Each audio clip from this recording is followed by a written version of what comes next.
آج آپ دیکھیں ہماری زندگیوں میں اور ہمارے سماج میں دیکھیے، انسانی سماج میں دیکھیے، صرف مسلم سماج میں، انسانی سماج میں دیکھیے تو سب سے زیادہ شریعت کے جس حکم کی پامالی کی جا رہی ہے، سب سے زیادہ شریعت کے جس حکم کو پامال کیا جا رہا، روندا جا رہا، وہ یہی ہے۔ شریعت نے کہا فضول خرچی نہ کرو، لیکن آپ دیکھیں فضول خرچی کے نت نئے طریقے ایجاد کیے جا رہے ہیں، اور لوگ اندھا دھند فضول خرچی کے ان طریقوں کو اپنا رہے ہیں، ان کے پیچھے بھاگ رہے ہیں، ان کو استعمال کر رہے ہیں۔ قدم قدم پر آپ فضول خرچی کے مظاہر اور اس کی شکلیں اور صورتیں آپ کو نظر آئیں گی۔ آج ہمارے نوجوانوں کی زندگی دیکھیے، فضول خرچی سے بھری ہوئی۔ گھر میں اچھا کھانا پک رہا ہے، اچھی چیزیں مل رہی ہے، وہ ان کو پسند نہیں ہوتی ہے، ہوٹلوں میں جاتے ہیں۔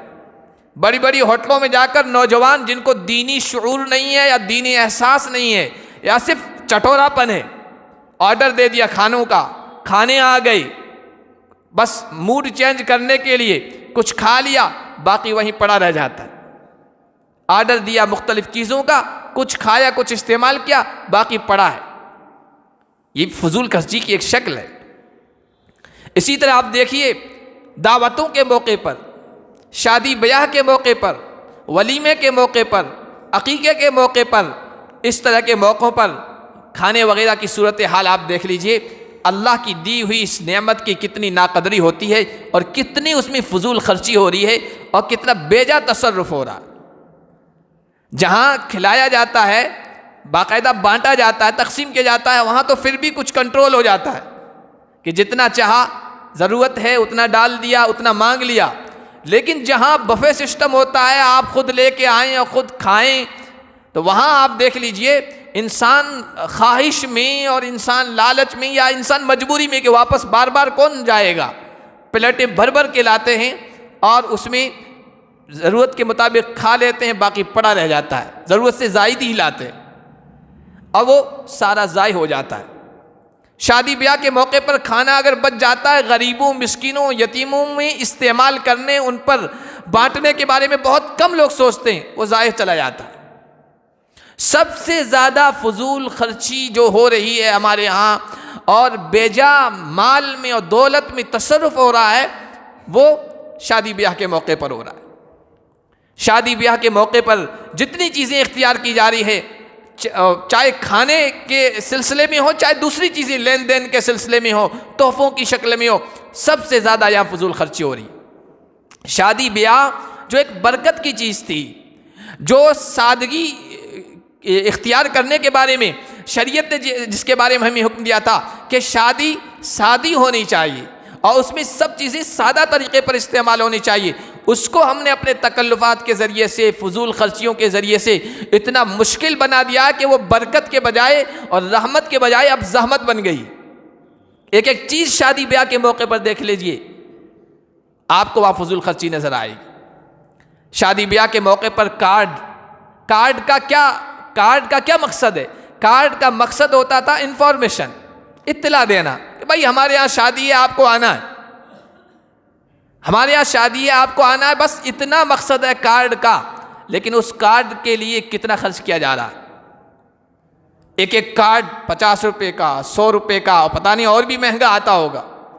اور کارڈ جو صرف لوگ دیکھتے ہیں، تاریخ نوٹ کرتے ہیں، ایک دن کے لیے بھی گھر میں محفوظ کر کے کوئی نہیں رکھتا ہے، وہ سب کوڑا دان میں جاتا ہے۔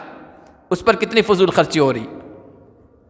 اور اس سے آگے بڑھیں، شامیانہ ہے، پنڈال ہے، جس میں شادی کی تقریب یا ایونٹ صرف چند گھنٹوں کے لیے ہوتا ہے، اس میں لاکھوں روپے خرچ ہو رہے ہیں، اس میں لاکھوں روپے خرچ ہو رہے ہیں اور بیجا خرچ ہو رہے ہیں۔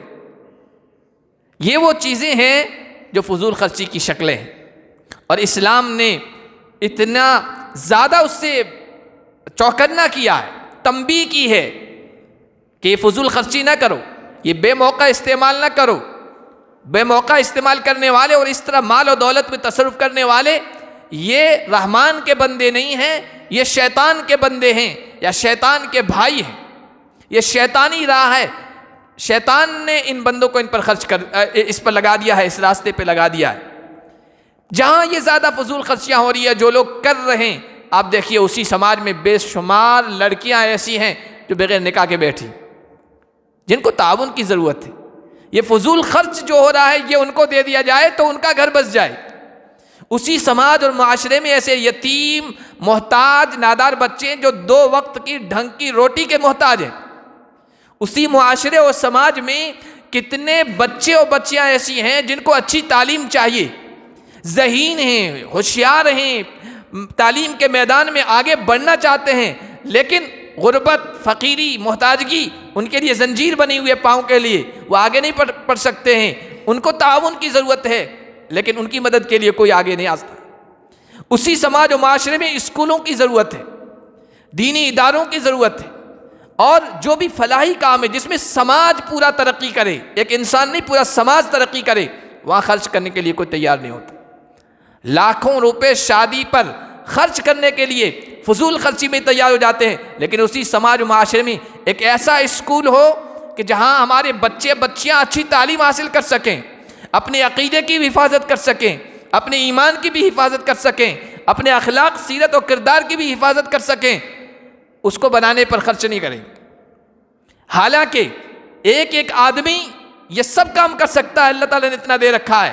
سماج اور معاشرے کے چند افراد جن کو اللہ تعالیٰ نے دے رکھا ہے، وہ اگر کھڑے ہو جائیں اس جذبے کے ساتھ تو بہترین ادارے ہمارے سامنے آ سکتے ہیں، جہاں ہمارے بچیوں اور بچوں کے عقیدے کی حفاظت نہیں ہو پا رہی ہے، جہاں ان کی شناخت کی اور پہچان کی حفاظت نہیں ہو پا رہی ہے، اور پھر ہم روتے ہیں کہ ہماری شناخت، ہماری پہچان چھینی جا رہی ہے، لیکن خود کرنے کے لیے تیار نہیں.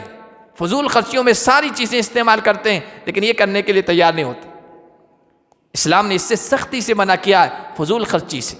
نیک کاموں میں خرچ کرو. فضول خرچی کیا ہے؟ فضول خرچی کے بے شمار موقع ہیں. مختصر طور میں کہتا ہوں، اگر معصیت اور نافرمانی میں 1 پیسہ بھی خرچ ہوتا ہے وہ فضول خرچی. معصیت اور نافرمانی میں 1 پیسہ بھی خرچ ہوتا ہے وہ فضول خرچی ہے. اب معصیت اور نافرمانی کی کتنی شکلیں ہمارے سماج اور معاشرے میں آپ غور کیجئے تو آپ کو مل جائے گی. اللہ اور اس کے رسول کی نافرمانی میں جہاں استعمال ہو رہا ہے یہ بھی فضول خرچی ہے. ضرورت سے زیادہ، اپنی حیثیت اور استطاعت سے زیادہ خرچ کرنا یہ بھی فضول خرچی ہے. جہاں 100 روپے میں کام چل سکتا ہے صرف اپنی ناک اونچی رکھنے کے لیے، سماج و معاشرے میں اپنے آپ کو بڑا بتانے کے لیے، پڑوسیوں اور آس پاس دوستوں کی نگاہ میں اپنے آپ کو اونچا دکھانے کے لیے، اپنے بڑوں کے لحاظ و احترام میں آدمی اپنی ضرورت سے زیادہ خرچ کر رہا ہے. اس کے لیے اگر قرض لینے کی نوبت آتی ہے، مانگنے کی نوبت آ رہی ہے تو مانگ رہا ہے. شادی ہے، ضرورت مند ہے، اور یہ کھانا کرنا، بھائی کھانا کرنا کوئی ضروری ہے، اس کے لیے انسان مانگ رہا ہے. ضرورت سے زیادہ خرچ کرنا یہ بھی فضول خرچی ہے. اور فخر، غرور، نام و نمود، تکبر، دکھلاوے کے لیے خرچ کرنا یہ بھی فضول خرچی ہے. حضرت مولانا محمد تقی صاحب عثمانی اس وقت دنیا کے بہت بڑے عالم ہیں. انہوں نے لکھا کہ شادی بیاہ کے موقع پر ہم دیکھیں یہ لین دین، تحفہ اور یہ جو لفافے ہیں یہ سب دکھلاوے، ریا، نام و نمود کی چیزیں ہیں، فضول خرچیاں. کہ ہم فلاں کی شادی میں جا رہے ہیں، اگر لفافہ نہیں دیں گے تو لوگ کیا کہیں؟ ہماری شادی میں وہ آئے تھے، ہمیں لفافہ دیا تھا، ہم نہیں دیں گے تو کیا کہیں؟ اپنی ناک باقی رکھیں. رشتہ داری کا لحاظ نہیں کرنا ہے، صلہ رحمی پیش نظر نہیں ہوتی ہے، شریعت کا حکم پیش نظر نہیں ہوتا ہے، دین پیش نظر نہیں ہوتے، دکھلاوا، نام و نمود، اپنی ناک پیش نظر ہوتی ہے. یہ بھی فضول خرچی ہے. اور اس کے علاوہ ٹھاٹ بھاٹ پر خرچ کرنا صرف، یہ بھی فضول خرچی ہے. فضول خرچی کی کئی شکلیں ہیں. تو اسلام نے ہمیں یہ تعلیم دی ہے، نبی نے ہمیں یہ تعلیم دی ہے، فضول خرچی کی جتنی بھی شکلیں ہوں ہم ان سے بچیں. اور جو اچھی شکلیں ہیں، جو صحیح راستے ہیں، جہاں خرچ ہونا چاہیے، رشتہ داروں پر، غریبوں پر، ناداروں پر، یتیموں پر، ایجوکیشن کے میدان میں بچے ذہین ہیں، پڑھنے والے ہیں، آگے بڑھنے والے ہیں، ان پر، اداروں پر، مسجدوں پر، اور وہ ادارے جہاں سب کا فائدہ ہے. مسجد میں سب کا فائدہ ہے، مدرسوں میں سب کا فائدہ ہے، اسی طرح اگر بیت المال ہے وہاں سب کا فائدہ ہے. ایسے ادارے جہاں ان چیزوں کی ضرورت ہے، وسائل کی ضرورت ہے، انسان وہاں خرچ کرے. یہ ہے اصل اللہ کا حکم ہے اور نبی کی تاکید ہے. اور فضول خرچی سے بچنے کی یہ شکلیں اور صورتیں ہیں. اللہ پاک ہم سب کو ایسے نیک کاموں میں خرچ کرنے کی توفیق عطا فرمائے اور فضول خرچی کی تمام شکلوں سے ہماری حفاظت فرمائے.